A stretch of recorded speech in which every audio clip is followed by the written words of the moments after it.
Alors, du coup, je vais demander à Stéphane Gruet, pendant que j'arrive, si j'y arrive, à mettre la présentation. Hop, voilà, c'est là-haut. Je n'ai pas l'écran sous les yeux. Voilà. De nous dire un peu, effectivement, ce que c'est que cette proposition de Hox, qui est effectivement de renouveler ou de faire du lotissement autrement, ou de dépasser peut-être la contrainte du lotissement, tel que nous l'a dit la maire de cette commune. Alors, il faut faire vite, donc je vais aller à l'essentiel.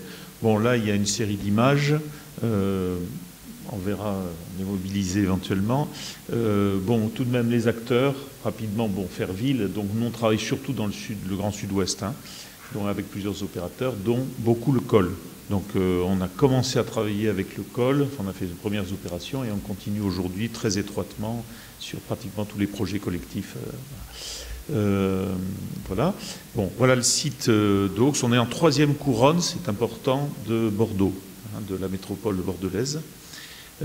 Alors, l'histoire, c'est un petit projet. Pour nous, c'est un petit projet parce qu'on n'aime pas travailler en dessous de 30 logements. Pour des raisons, c'est des questions d'échelle économique, mais c'est aussi des questions, comment dire, les petits nombres qui se referment, ça engendre des difficultés. Je ne sais pas si vous connaissez Lucien Kroll, quand il raconte comment il vit chez lui, c'est bon. Donc le nombre est un facteur, le nombre et l'ouverture, c'est un facteur de réussite et de durabilité des projets. Donc il y a aussi ça. Bon, 20-25 logements, donc c'est un petit projet, un petit peu loin de nos bases, mais il y avait ce site particulier, c'est que Imed Robana, donc, qui est quelqu'un de formidable, qu'on connaît depuis longtemps. Non, mais il n'est pas là, donc il m'a dit au téléphone. Bon, non, mais le col est un acteur formidable, mais vous pouvez le découvrir à bien des égards par ailleurs. Et donc, d'autant plus formidable que Imed me dit, mais écoute, là, il s'agit d'innover. On va étendre l'approche participative de l'échelle de l'habitat à l'aménagement. On va travailler avec la commune, les élus, les citoyens. Il faut tout le monde travailler ensemble. Débrouille-toi. Donc, il faut mettre en musique un petit peu ça méthodologiquement, d'autant plus que, alors, son ambition, moi j'ai tenu absolument à faire ce projet parce que son ambition s'y retrouve absolument par rapport à nos objectifs. C'est dire, bon, aujourd'hui, l'aménagement se fait d'une manière verticale et chronologique, top-down, décision des élus, scène d'aménagement, mobilise un urbaniste, on fait tout s'enchaîne verticalement et il n'y a pas de feedback possible, quoi, de retour. Et à la fin, on arrive à des choses pour l'essentiel insatisfaisantes. Je ne veux pas être trop radical, mais bon, les ZAC, avec le temps, ça finit par ressembler, sonner comme les UP, hein, pour les plus nombreux. Bon, donc, c'est-à-dire, les modes d'aménagement ne sont pas satisfaisants. Il n'y a pas de dimension participative, mais il y a surtout ce processus complètement vertical, top-down. Voilà. Donc, il faut changer ça, tout simplement. Alors, le col, ce n'est pas une immense maison, mais elle a beaucoup d'ambition, très louable, et on la partage absolument. Donc, pour changer ça, on va faire à Aux, dans une petite commune, on va faire ça, et puis on le fera aussi en grand, on va voir, bon, actuellement on a plusieurs projets qu'on a développés dans cette philosophie. Mais en ce qui concerne Aux, donc, le col en a profité pour répondre à une appel à candidature du LAB CDC, donc Caisse des dépôts et consignations associée à l'USH. C'est annexe parce que finalement, bon, on n'a pas très bien compris. Bon, mais ça c'est fait et c'est tant mieux. Ça veut dire qu'il y a la bienveillance des grandes structures financières et du logement social. Alors, nous avons travaillé à étendre, je vous passe le détail de la méthodologie, on pourrait parler, comme je disais hier dans l'Assemblée de notaires, que la méthode c'est tout, parce que tout le monde a des belles idées, mais en fait c'est très très important, mais on n'a pas le temps de détailler, et puis ça n'est jamais que la transposition de nos méthodologies dans l'habitat à l'aménagement, à l'échelle de l'aménagement. Alors ce qui est important de dire, c'est que ce qui est fondamental dans ce cas-là, alors l'échelle est petite, c'est une commune, on maîtrise à peu près les choses, déjà la relation avec les élus, et Nathalie Aubin qui est formidable, une vraie volonté, une sincérité, une transparence, tout y est, toutes les conditions sont favorables. Et c'est tout à fait autre chose que quand on travaille sur un macro-lot de la BNP ou de Eiffage à Bordeaux, enfin, ou des conditions où, avec Bordeaux Métropole qui ne fait pas son boulot, ben enfin. Donc là, on pensait pouvoir le maîtriser, ce qui n'est pas le cas partout. Hein. Donc à Aux, on est parti dans ce travail de participation horizontale générale en invitant les citoyens, les habitants, les usagers et les riverains à rencontrer les futurs habitants, tout le monde ensemble. Et là, on a fait un travail essentiel méthodologiquement, qui est que quand, en réalité, les riverains, dont le rêve, évidemment, c'est qu'on ne construise jamais rien devant chez eux pour garder la vue sur le paysage magnifique et la lumière et le soleil, et les futurs habitants, eh bien, l'un en face de l'autre, ils commencent à parler, et quand on joue bien le jeu, finalement, ils sont d'accord, et ils s'entendent, et ils comprennent que leur intérêt, les riverains, est de négocier intelligemment la manière dont on va développer le projet. Donc, ils restent dans le coup. Et aujourd'hui encore, ils suivent, certains, toutes les réunions réservées aux habitants, mais auxquelles ils sont invités à assister en second rang pour voir comment ça se passe. Donc ça, c'est une réussite. On avait d'autres programmes, on avait tenté, c'est fondamental. Ça, c'est un point important. La méthode, je veux juste m'attarder sur un point. Donc généralement, on la détaille en 4 points. Tiers externe, c'est nous, on ne compte pas, on est juste le gardien de la règle que vous vous donnez, on dit aux gens. Hein. Et c'est très utile, ça fonctionne bien. Transparence, elle est essentielle, c'est une condition indispensable pour qu'il y ait 100% de confiance, sinon ça ne marche pas. Troisième règle, l'équité et la non-représentation. Il ne faut pas que les gens se représentent eux-mêmes ou prétendent se représenter eux-mêmes. Vous retrouvez dans le contrat social de Rousseau, dont je parlais tout à l'heure, des échos à ça, c'est tout à fait intéressant. Et enfin, un point essentiel, la programmation en arbre.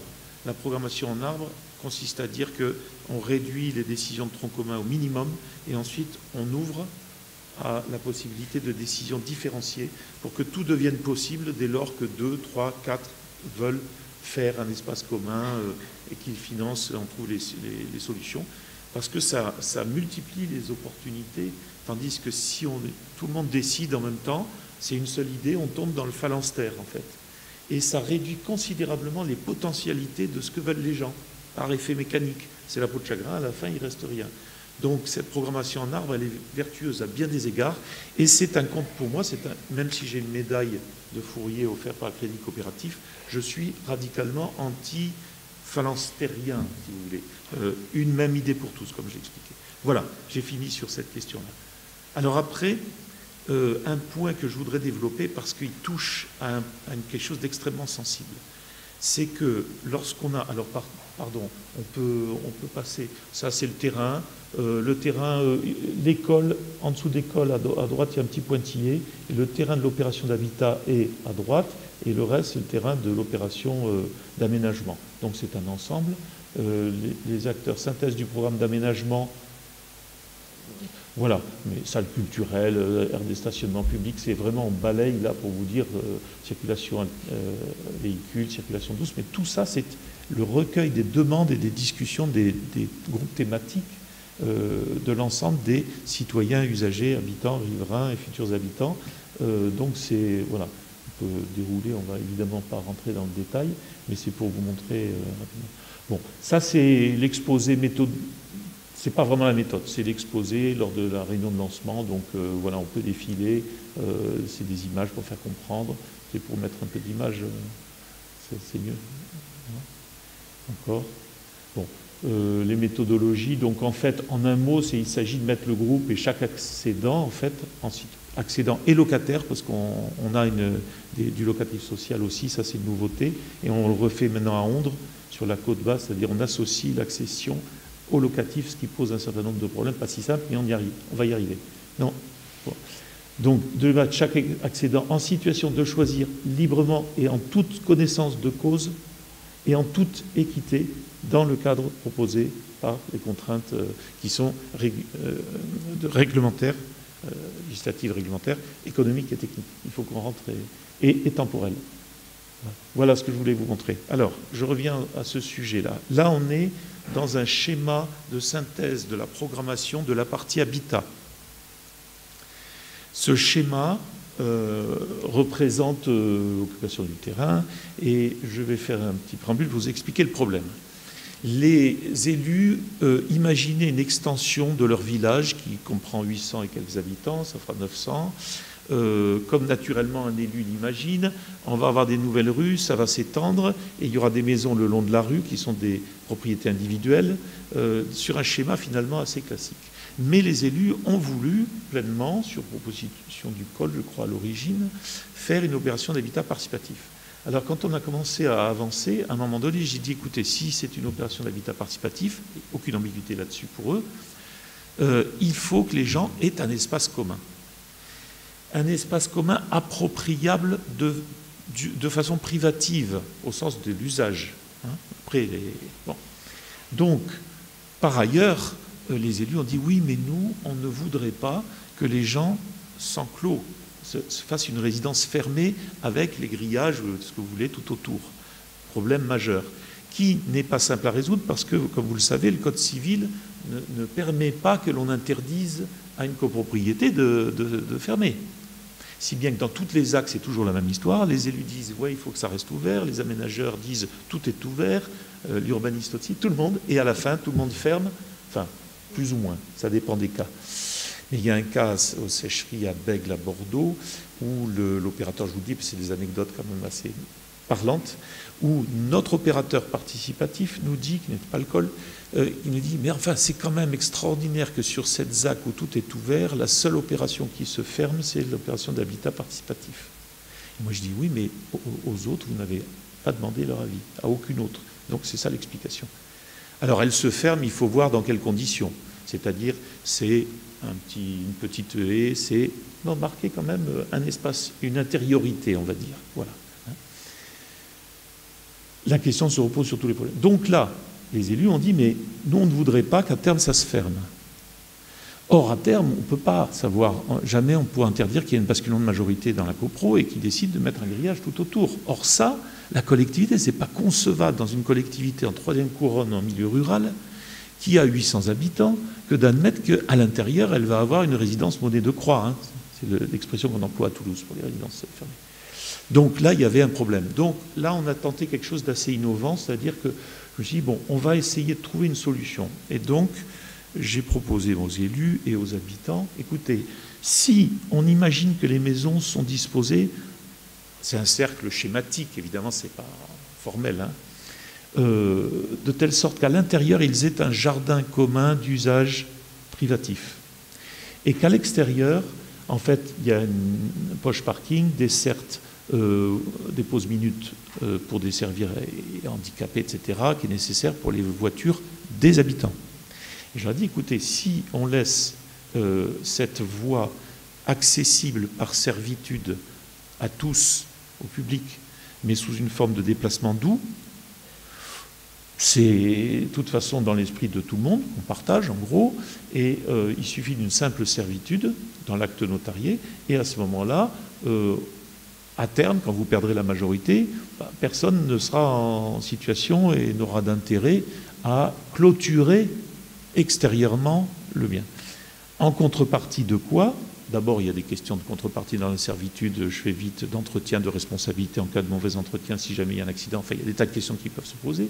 Mais allons à l'essentiel. En contrepartie de quoi? Par contre, vous avez un jardin commun intérieur d'usage privatif, qui peut être clos. Quand je dis qu'il peut être clos, une porte, ça s'ouvre et ça se ferme, il suffit d'une petite barrière. Donc, ils ont opté pour une barrière à plein bois de 80 cm de haut, qui s'ouvre, qui se ferme. Bon. Après, ça se gère. Mais le gros avantage, c'est qu'on retombe dans la configuration classique de l'urbanisme, où c'est les maisons, les constructions, si vous voulez, qui font le front sur un espace qui, de fait, va être d'usage public, on va dire.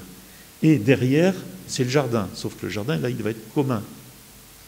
Et ce qui réduit, puisque vous voyez les petits pointillés entre les bulles, ça symbolise la possibilité pour les gens d'avoir un portillon, d'ouvrir, de fermer, et après ils se le gèrent dans le temps comme ils voudront. Et je finis, tu m'as fait perdre mon temps, donc on perd du temps. Non, les portillons, non, mais c'est moi qui ai l'esprit qui vague. Et ensuite, oui, voilà. Les AP, Donc ça veut dire en fait, ils ont opté pour à l'intérieur du jardin commun n'avoir aucune clôture possible. Donc c'est ouvert, chacun a son petit espace devant chez lui, mais ils ont décidé communément pas de clôture. Par contre à l'extérieur, ils ont la possibilité, c'est leur foncier, d'avoir un jardin individualisé qu'ils entretiennent, alors soit pour des raisons d'animaux, soit parce que c'est un potager, et ils se sont autorisés, s'ils le souhaitent, à le clôturer individuellement. Donc les petits ronds, ils ont opté pour 50 mètres carrés par maison. Donc, alors voilà, cette synthèse, si vous voulez, permet, dans l'idéal, qu'on n'ait pas de clôture à terme et que cependant, ce soit un jardin participatif. Sans vouloir être trop long, finalement, ils ont voté à l'unanimité le préambule et les conditions, il y avait accord, et puis petit à petit, ça a ruminé, et il y a eu des fantasmes. Alors, il y a des réunions en off, et il y a sans doute eu des déstabilisations, genre peut-être un élu opposant qui malgré tout met sa sœur dans le... Enfin, c'est compliqué, mais on ne sait pas trop d'où ça vient. Mais enfin, il y a eu tout à coup un malaise sur cette servitude. Comment la collectivité veut une servitude, mais c'est qu'ils ne nous font pas confiance. Nous, on ne veut pas fermer, mais justement, on ne voudrait pas que la collectivité ferme quand nous, on veut ouvrir. Enfin, des raisonnements un peu compliqués. Il y avait un malaise. Il y avait l'inquiétude sur ce schéma du fait que ça faisait le tour. Donc immédiatement, la mobilette, les courses de mobilette autour de notre maison, et un sentiment assez diffus, un peu irrationnel, mais réel, et dont il faut tenir compte, une espèce de voilà. Et pour finir, ça a suscité... Alors il y a une défiance, donc nous généralement on est épargnés, heureusement, on est là juste pour communiquer, mais il y a une défiance non pas par rapport au col, mais par rapport aux élus. Alors que vous avez vu Nathalie, mais il n'y a pas plus... bon, il y a une autre élue qui est un peu plus vigoureuse et qui est un peu maladroite, peut-être ça a joué. Mais il y avait une confiance totale et il y a une défiance tout à coup. Alors, la phytoépuration, on est obligé de se brancher sur la collectivité, c'était dans le règlement, mais cependant qui est en phytoépuration, mais ça commençait à devenir un problème, etc., etc. Donc finalement, on en est sorti, il n'y a pas très longtemps, par une réunion avec l'ensemble des élus en confrontation directe, que les élus ne sont pas toujours là, un échange. Et la porte de sortie, ça a été en réalité qu'on a réduit la partie sous servitude publique à la partie haute, qui est en rapport avec l'aménagement public, et la partie qui est en bas pour vous, qui donne sur les vignes et des espaces. Et le reste, on l'a préservé dans un foncier privatif, de toute façon, et d'usage privatif. Et on est sorti par le haut de ça. Alors pourquoi je vous en parle un peu longuement ? Parce que je termine là-dessus, excuse-moi.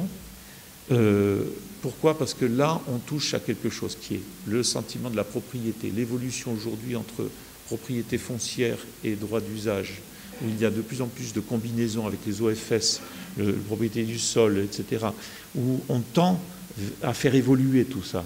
Mais il y a des résistances absolument encore considérables chez des militants, parce que ceux qui ont le plus réagi, c'était des militants du participatif, etc. Et donc, il y a des choses qui sont encore assez difficiles.